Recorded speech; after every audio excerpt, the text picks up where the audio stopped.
Salut tout le monde et bienvenue dans l'épisode 4 de mes sneakers. Alors aujourd'hui on se retrouve pour la Puma Disc Blaze.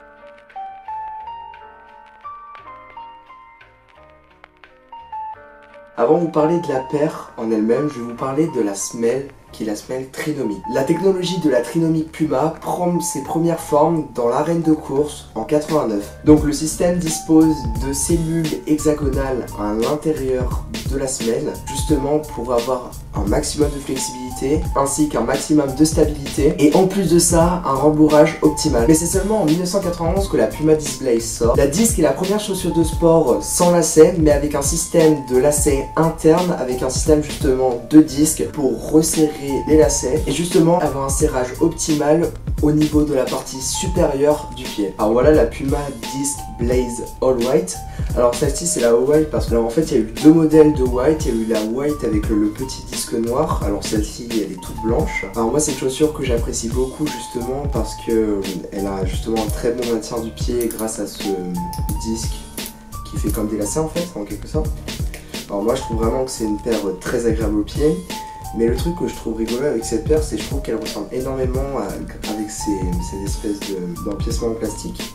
Je trouve qu'elle ressemble énormément à la URH, notamment grâce à ce petit truc derrière. Je trouve vraiment qu'il y a un très gros terre, mais elles sont sorties la même année en 1991. Après pour vous montrer la fameuse semelle trinomique, alors voilà vous pouvez voir qu'en fait, je sais pas si vous voyez, mais justement il y a des espèces de petits hexagone dedans et c'est justement ça qui fait toute cette flexibilité qui est un des atouts même de la Puma Disc Blaze. Après je possède un autre modèle qui est la Puma Disc Blaze édition Bape. Alors moi j'ai pas chopé la Camo Green mais j'ai pris justement la Black. Alors bien sûr on voit beaucoup moins bien la collab mais le truc que j'aime beaucoup derrière c'est justement ce fameux singe de chez Bape avec en fait une espèce de truc luminescent. Alors après sur celle-ci, sur cette paire justement qui a des marques des paires hors collab. Alors celle-ci justement elle a une espèce de camo Bape un peu ton sur ton avec un peu de gris, de noir etc.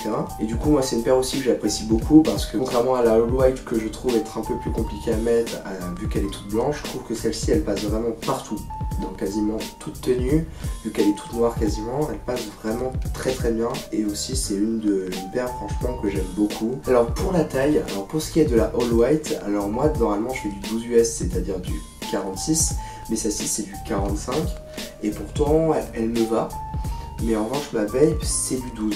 C'est-à-dire du 46. Alors je pense sincèrement pour ce qui est de la taille, sa taille relativement correcte. Alors c'est tout pour l'épisode 4 de mes sneakers, j'espère qu'il vous aura plu. On se retrouve mardi prochain pour le prochain épisode, à la prochaine.